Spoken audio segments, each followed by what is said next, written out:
Olá a todas e todos. Hoje a gente vai ter uma aula aqui tranquila, parcialmente ao ar livre. E hoje a gente inicia o nosso conteúdo sobre ligações interatômicas. Nas aulas anteriores, nós comentamos sobre introdução e classificação dos materiais. Guardem, né, essa informação que vocês já receberam. E agora a gente passa a estudar como que as ligações dos materiais acontecem, incluindo os vários tipos de ligações possíveis para a gente poder estudar, né, as propriedades as características desses materiais. Essa aula, ligação interatômica, ela foi também dividida em duas partes, e hoje eu vou apresentar para vocês a primeira parte desta aula. Vamos lá, para a gente começar, eu vou iniciar compartilhar minha tela com vocês. Aí está. Lembrando que essa disciplina, TET, ela é encaminhada por mim, Daniela, e também pelo professor Diego. Nós trabalhamos juntos nesse conteúdo e eu sou responsável por encaminhar as aulas com vocês. Então, vamos lá. Para começar, né, como que é uma ligação interatômica? A gente tem aqui um modelinho, né, nós estamos vendo uma imagem real, isso é um modelo de ligação interatômica, é um protótipo, né, para a gente entender como é que os átomos podem se ligar para constituir um material. E essa ligação interatômica, a ligação entre os átomos, a ligação química interatômica, ela acontece pelas forças de interação que ocorrem entre os átomos e são responsáveis pela formação das moléculas. Então, alguma coisa tem que atrair um átomo a outro átomo, para que eles juntos, unidos, possam dar origem à formação de uma molécula. E por que os átomos querem se ligar, então? Qual a necessidade deles de fazerem isso? Bom, eles se ligam, os átomos são ligados por um tipo de ligação termodinamicamente estável. Termodinamicamente estável quer dizer que em condições ideais de movimento e energia térmica. Quando eles se ligam, os átomos, eles também vão apresentar uma diminuição na energia potencial, o que torna, né, faz com que esses átomos fiquem numa condição ideal para eles. Diminuem a energia e conseguem se estabilizar mais facilmente. A formação das ligações depende, né, da reatividade química dos átomos que estão envolvidos nas ligações, a constituição da última camada, e os elétrons mais externos são os que participam das ligações. É provável que vocês já tenham falado desse conteúdo em outras disciplinas, mas a gente precisa repetir aqui, porque esse conteúdo é muito importante para o estudo dos materiais, e vai ser muito interessante que a gente tenha o domínio sobre esse conteúdo no passar, né, das semanas e dos meses da nossa disciplina. Esse conteúdo ele vai ser sempre muito requisitado. Como que os átomos se ligam, então? Eles podem se ligar através da perda de elétrons, se tornando eletropositivos, do ganho de elétrons, se tornando eletronegativos, ou através do compartilhamento de elétrons. Então, olha aqui, ó, uma ligação, aqui as ligações primárias ou as ligações fortes acontecem desse jeito. Aqui a gente está vendo, né, alguns tipos de ligações nessas representações muito fofas aqui da nossa aula. Aqui uma ligação do tipo metálica, onde os núcleos dos átomos, representados aqui todos em azul, eles têm, né, eles estão envoltos nessa nuvem eletrônica. Numa ligação covalente, onde átomos diferentes compartilham aqui um elétron. Uma ligação iônica, onde átomos de elementos diferentes, um perde um elétron e o outro ganha um elétron. Aqui, ó, na covalente, esse átomo aqui, ele está dando um outro elétron aqui para esse átomo, mas esse átomo, ele vai ficar entrelaçado a esse átomo na ligação covalente. Nesse átomo aqui de covalente coordenada, ambos seguram o elétron, significando que na ligação covalente coordenada, esses elétrons aqui, esse elétron que está sendo compartilhado, ele faz parte da mesma camada de átomos diferentes. E aqui na ligação iônica, onde há perda de elétron por um dos átomos e ganho de elétron por outro, e na metálica, onde eles compartilham tudo na nuvem eletrônica. Então, os átomos podem se ligar de várias formas diferentes, né? E a gente vai estudar um pouquinho cada uma dessas ligações. Por que a gente precisa estudar essas ligações interatômicas? Bom, arranjo dos átomos e tipos de ligação vão determinar as propriedades de um material. Então, a forma como essa ligação interatômica acontece vai ser diretamente responsável pelas propriedades do material gerado por esse tipo de ligação, como, por exemplo, o carbono. Lá no carbono, nessa formação com o carbono, onde eu tenho a incidência do átomo de carbono, cada átomo de carbono se liga a 4 átomos de carbono através de ligações covalentes. A ligação covalente é essa aqui, né? Olha lá a ligação covalente, onde os átomos compartilham um elétron, o mesmo elétron. Estrutura cúbica cristalina do diamante, a gente já vai entender o que é uma estrutura cristalina cúbica, a gente não chegou nesse conteúdo, mas é uma organização bem ordenada dos átomos. O material apresenta maior dureza, tem baixa condutividade elétrica, a condutividade térmica é alta para um material que não é metálico, ele é só formado por carbono, e o carbono é um não metal, que a gente está vendo que é o diamante, né? A gente está falando do diamante. No diamante, cada átomo de carbono se liga a 4 átomos de carbono através de ligações covalentes. O diamante tem uma estrutura cristalina cúbica. O diamante é duro, super resistente ao risco, super resistente à perfuração, tem baixa condutividade elétrica, mas alta condutividade térmica para um material que não é metálico, e é transparente à luz visível e tem grande, elevado índice de refração. Então, aqui, ó, tá o diamante, né, numa forma macro, e aqui a forma como esses átomos de carbono, eles se ligam numa estrutura cúbica, né, olha só, se eu conseguir traçar aqui algumas retas entre esses átomos, eu vou ver que a estrutura que se forma, a estrutura cristalina na qual os átomos de carbono do diamante se organizam é cúbica. E aqui, né, esse bloco aqui de carvão, lembrando que o carbono pode dar origem tanto ao diamante quanto ao carvão. E quando é que eu vou ter o carvão? Quando as camadas de átomos de carbono em arranjo hexagonal, eles não se organizam mais de forma cúbica, se organizam os átomos na forma hexagonal. Cada átomo de carbono, nesse caso, vai se ligar a outros 3 átomos de carbono no plano, através de ligações covalentes, e um átomo de outra camada, através de uma ligação fraca, chamada ligação de Van der Waals. Ligações fracas oferecem ao material propriedades lubrificantes. Então, por isso, né, que o grafite aqui, né, o carvão, o grafite, ele pode ser considerado um material extremamente lubrificante. As pontas dos lápis de grafite, por exemplo, qual que é a principal característica, né, dessas pontas? Eles se cisalharem muito. E eu posso utilizar também o material, né, o grafite na forma de lubrificante, para lubrificar fechaduras, para lubrificar materiais em processos de corte. Então, aqui, né, esse carbono na forma de grafite, ele vai ter condutividade elétrica relativamente alta, índices de direções paralelas aos planos. A condutividade térmica é elevada e o grafite também ele tem muito boa usinabilidade. Então, 2 formas, né, em que o carbono se apresenta, na forma tanto de diamante quanto de grafite aqui, né, e na forma de diamante, formação cúbica, e na forma de grafite, formação hexagonal, tipos, né, ambos têm ligações covalentes, porém de diferentes formas, e cada um deles tem propriedades distintas, porém, formados pelo mesmo elemento, que se organiza, né, realiza suas ligações interatômicas de uma outra forma. E o que é, né, a teoria atômica ou o modelo de Bohr simplificado?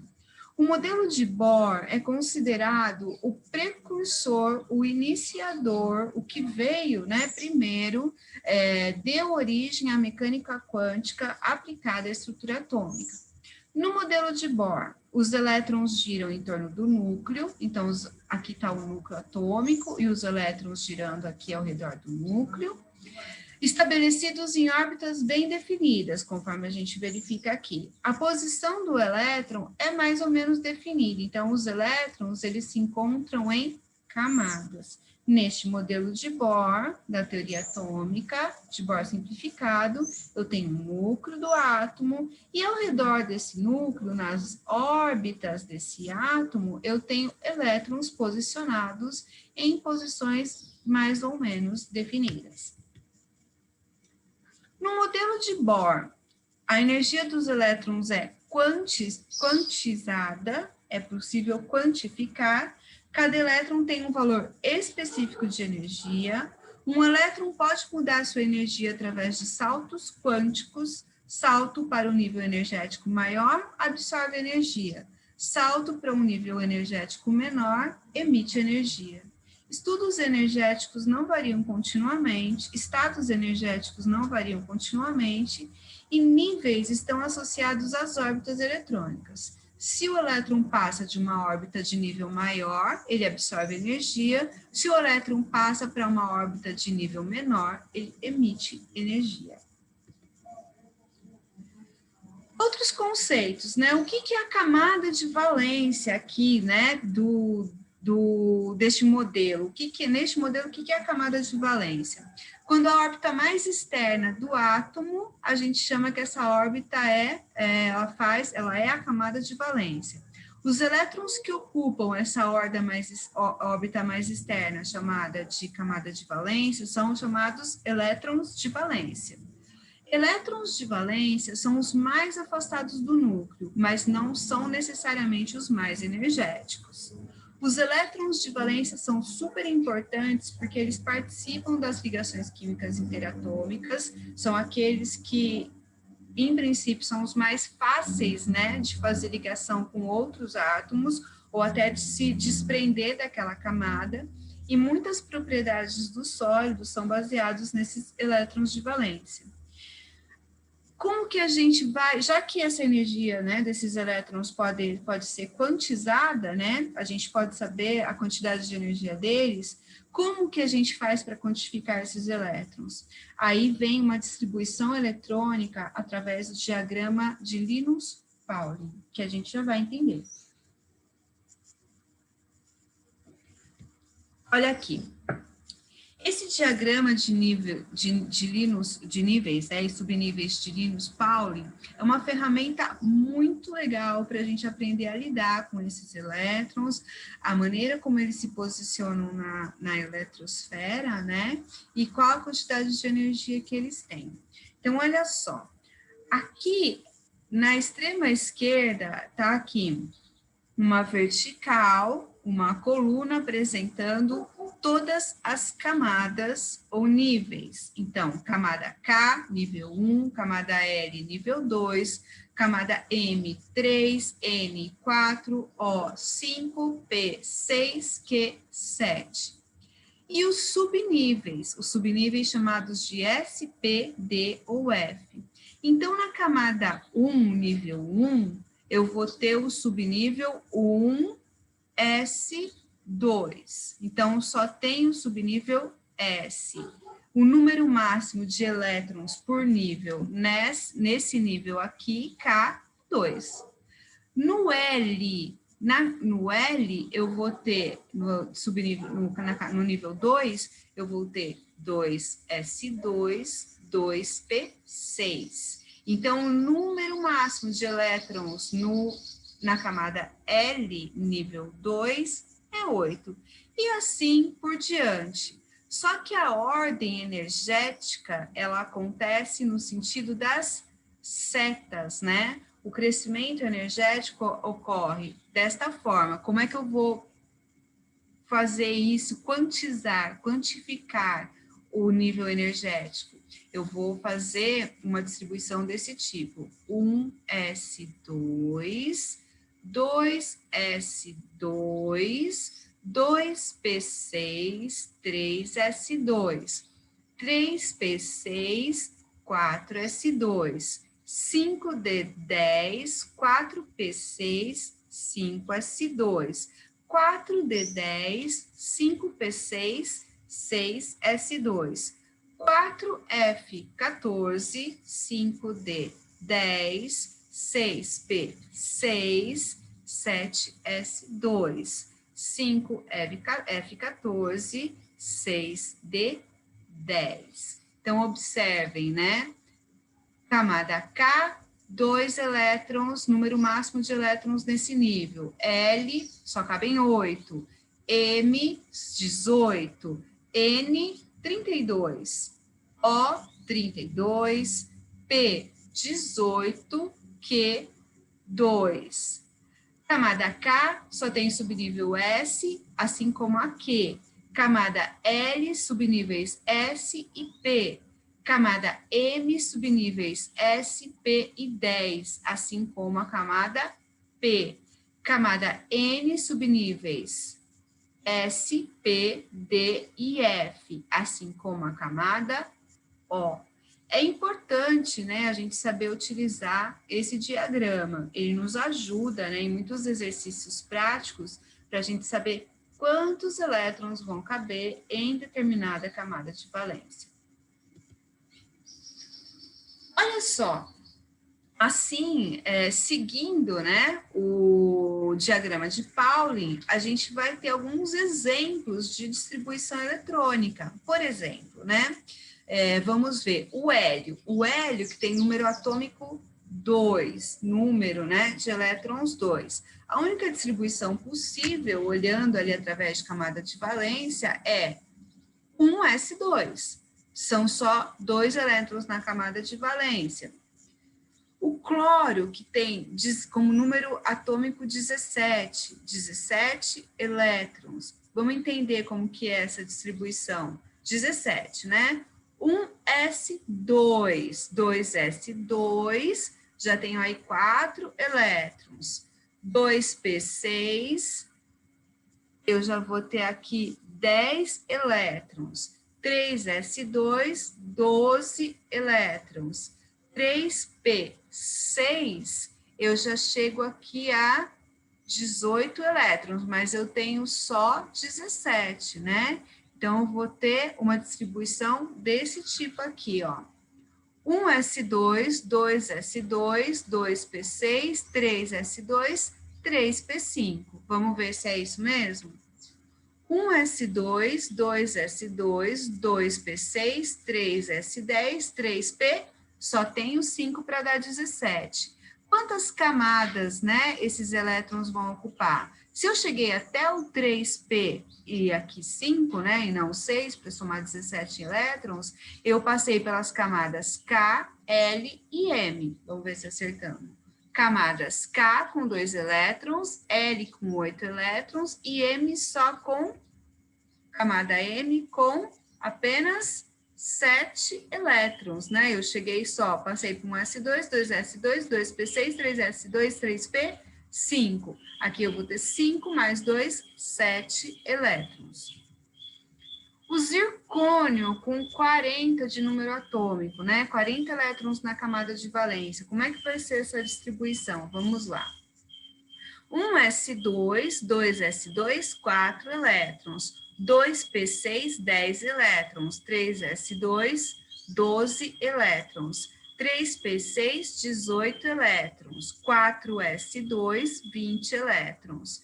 3d10, 30 elétrons. 3p6, 36 elétrons. 5s2, 38 elétrons. E aqui eu chego no 4d2 apenas, porque eu já tinha 38 elétrons, eu vou chegar aqui com mais 2, 4, vou terminar minha distribuição aqui no 4d com 2 elétrons, esse expoente aqui à direita, né, sempre o número de elétrons no nível ou no subnível. Então, eu vou passar pelas camadas K, L, M e N, e a minha distribuição vai ser essa. 1s2, 2s2, 2p6, 3s2, 3p6, 4s2, 3d10, 4p6, 5s2, 4d2. Vamos ver se a gente acertou. 1s2, 2s2, 2p6, 3s2, 3p6, 4s2, 3d10, 4p6, 5s2, 4d2. Na camada K, 2 elétrons, L, 8, M, 18, N, 10, O, 2. Exatamente como a gente tinha feito anteriormente, né?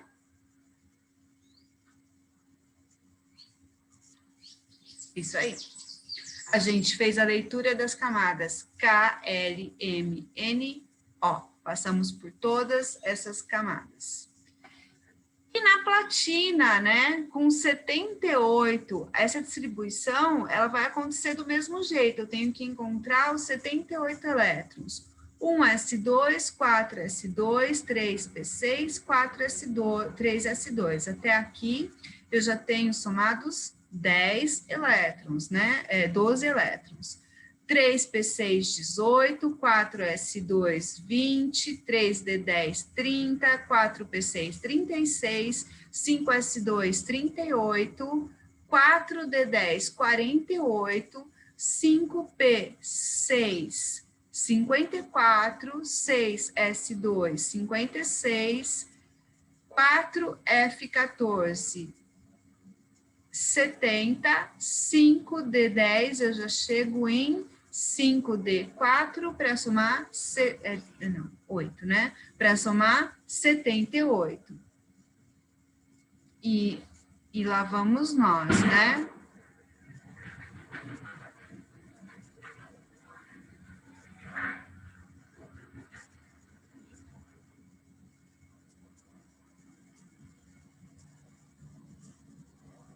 Verificando, né, que a gente fez aqui uma consideração muito interessante, chegamos praticamente ao mesmo resultado ali, né, na distribuição eletrônica desses elementos ali pela camada de Linus Pauling, né, foi muito interessante aqui tentar fazer essa divisão, como a gente estava conseguindo verificar aqui, né, fazer esta relação do Linus Pauling com a distribuição eletrônica aqui nas camadas. Acertamos praticamente, só utilizando aqui o diagrama e fazendo a distribuição, a gente já conseguiu resolver essa questão de como distribuir os elétrons entre os níveis e os subníveis.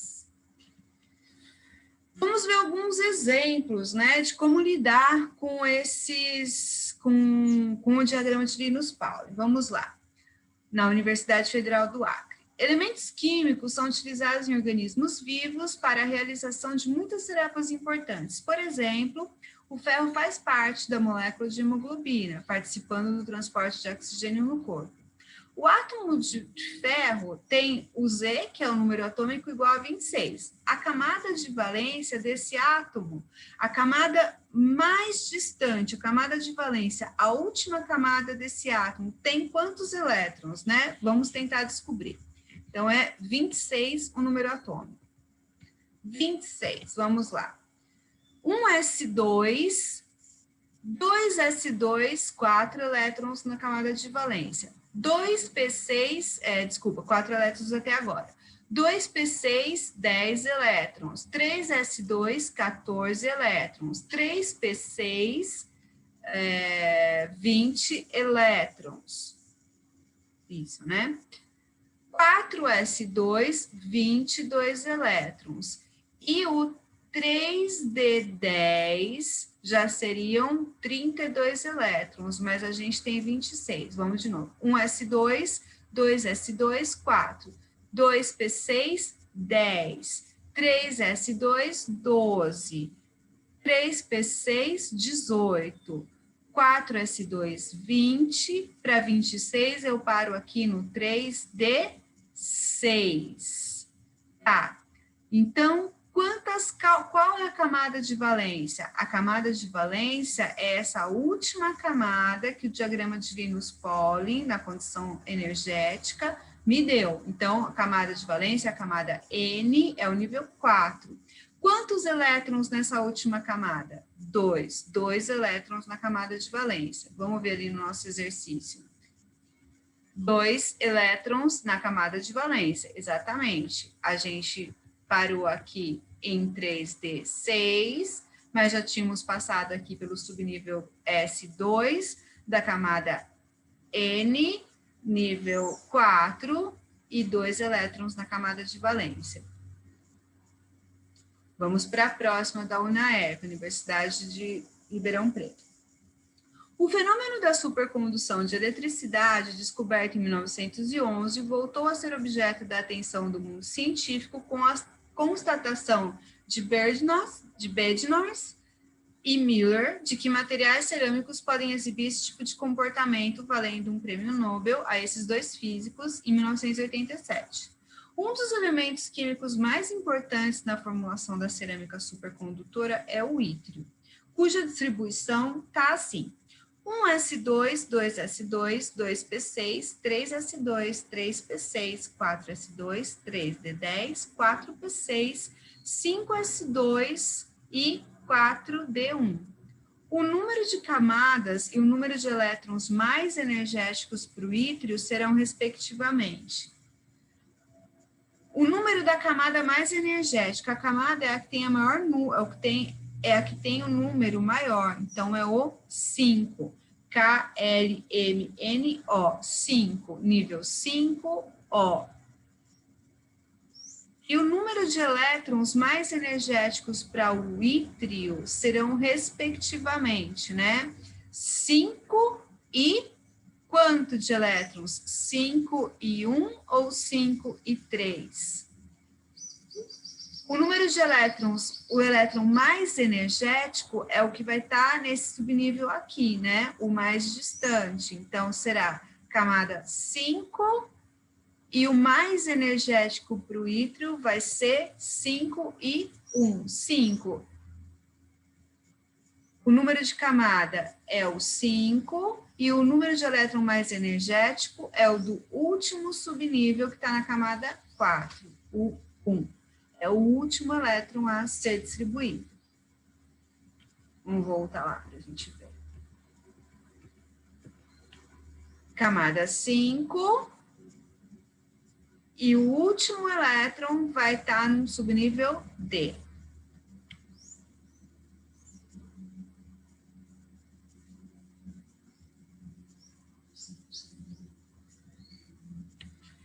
Como é que varia a eletronegatividade, então, né, dos átomos? A eletronegatividade é uma propriedade periódica, então é uma propriedade que varia de acordo com a tabela periódica dos elementos.